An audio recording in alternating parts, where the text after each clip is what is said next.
Oke baik, selamat siang untuk kita semua.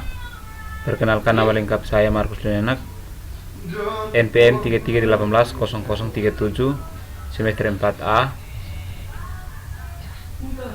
Pada kesempatan ini saya akan mempresentasikan mata kuliah kultur jaringan dengan tema induksi kalus dan optimasi regenerasi 4 varietas padi melalui kultur in vitro. Yang pertama, pengertian padi. Yang kedua, induksi kalus. Yang ketiga, regenerasi kalus. Yang keempat, kultur in vitro. Padi atau Oryza jativa L merupakan salah satu tanaman budidaya terpenting bagi peradaban manusia. Induksi kalus merupakan pembentukan tanaman tertentu dengan zat pengatur tubuh atau zat PT dengan kombinasi auksin dan sitokinin. Regenerasi kalus merupakan kalus yang menggambarkan daya regenerasi yang membentuk tunas dan akar. Kultur in vitro merupakan teknik memisahkan bagian dari tanaman seperti tunas terminal, tunas aksilar, daun, batang, atau embrio serta menumbuhkan di dalam media buatan dan kondisi aseptik sehingga membentuk tanaman lengkap.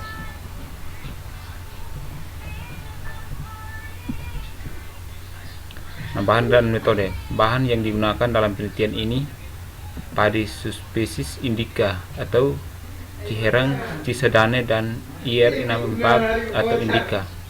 Metode yang digunakan berupa formulasikan media dengan tujuan memperoleh kalus dan embriogenik, yaitu kalus yang mudah diregenerasikan dengan planet. Nah, hasil dan pembahasan. Hasil analisis statistik dari penelitian ini menunjukkan bahwa terdapat perbedaan yang nyata antara varietas dengan formulasi media yang dapat pada tabel. Nah, pada tabel pertama atau tabel 1, pembentukan kalus dengan diameter kalus berupa varietas padi. Varietas type B, presentasi kalus 70,4A, diameter kalus 0,14A. Ciherang, presentasi kalus 55,0B, diameter kalus 0,09B. Varietas Cisadane, presentasi kalus 35,4C, diameter kalus 0,06B. Varietas IR64, presentasi kalus 31,6D, diameter kalus 0,05B. Angka-angka yang dalam satu jalur yang diikuti oleh huruf sama tidak berbeda pada huruf nyata 5% menurut uji DMRT.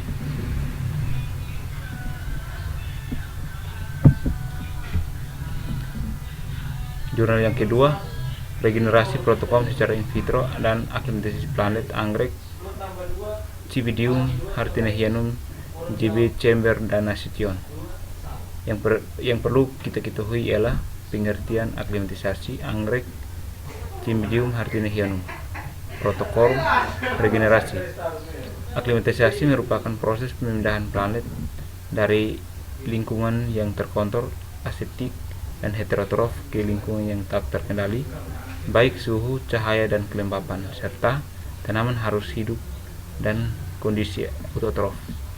Anggrek merupakan sejenis tumbuhan yang kecepatan pertumbuhan sangat bergantung pada faktor dan anggrek itu sendiri dan lingkungan di mana anggrek tersebut ditanam.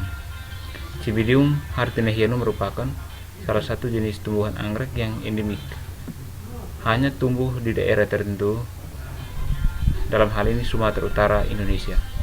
Protokol merupakan suatu jaringan yang terdapat pada biji anggrek di mana akar, tunas, dan batang tidak dapat dibedakan. Regenerasi merupakan menumbuhkan kembali bagian tumbuh tanaman makhluk hidup yang rusak.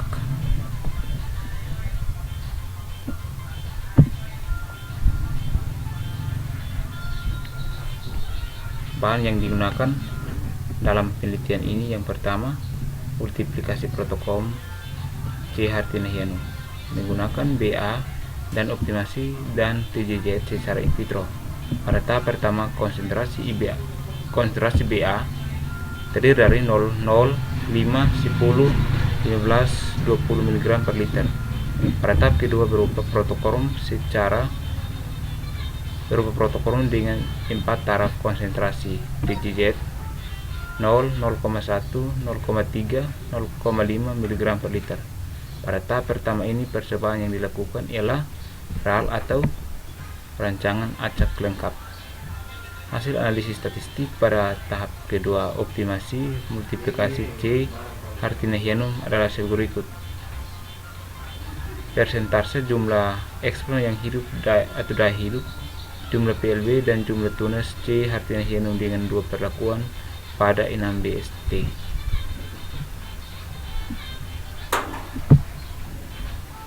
Tahap induksi akar. Nah, dari hasil analisis statistik untuk tahap induksi akar C Hartinianum menunjukkan bahwa konsentrasi IBA dan NA masing-masing sebesar 0, 1, 3, dan 5 mg per liter memberikan pengaruh nyata terhadap jumlah akar dan panjang akar.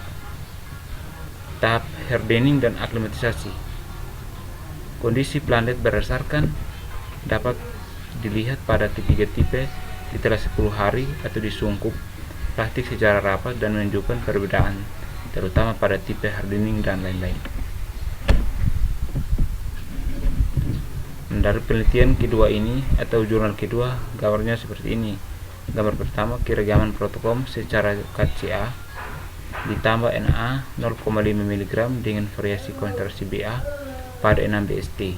5 konsentrasi BA sama dengan 0 mg per liter, B 5 mg per liter, C 10 mg per liter, D sama dengan 15 mg per liter, dan E 20 mg per liter.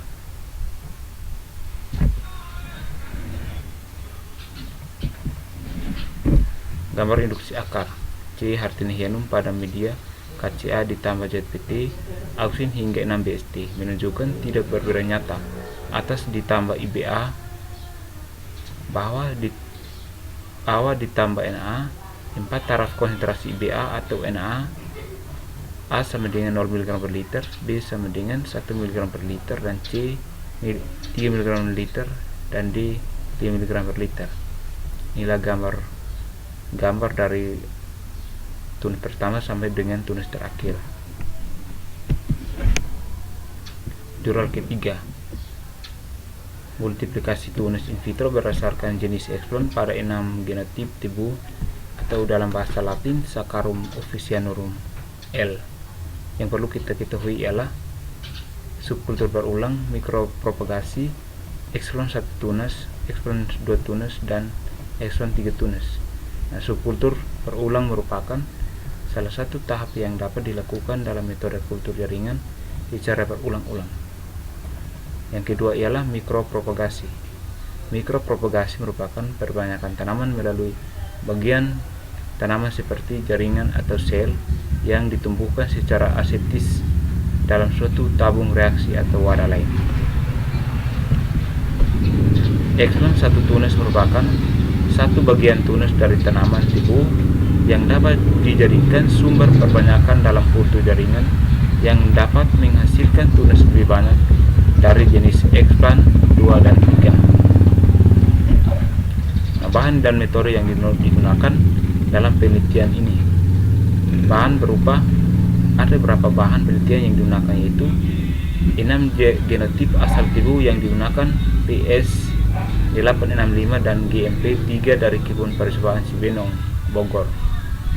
Terdiri dari PS 881, PS 862 dan PSCK 922 dari Kebun Percobaan Bukti Harjo Pati, serta TK 386 dari Pabrik Gula Jati 7 Majalengka.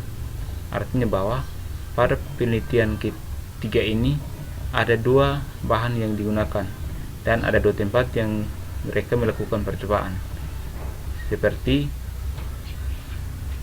Kebun Percobaan Cibinong Bogor dan Kebun Pabrik Gula Jati 7 Majalengka. Nah, metode yang digunakan dalam penelitian ini adalah teknik kultur jaringan karena memiliki keunggulan diantaranya waktu perbanyakan lebih cepat dibandingkan dengan metode konvensional. Nah, dari penelitian ini hasilnya seperti ini. Dari gambar di atas dapat menunjukkan bahwa ekslon tibu yang disubkultur dan ditanam pada media regenerasi mampu membentuk tunas baru tanpa diikuti pembentukan akar dan kaius. Berdasarkan penelitian ini dapat disimpulkan bahwa interaksi antara genotip dan jenis eksploit tidak berpengaruh nyata kecuali terhadap regenerasi tunas pada subkultur ke-6. Eksploit 2 tunas adalah jenis eksploit yang optimal untuk multiplikasi tunas in vitro pada 6 genotip tebu dengan pertambangan tunas sebanyak 4 tunas per eksploit pada subkultur ke-9. Sekian hasil dari presentasi saya. Sekian, terima kasih.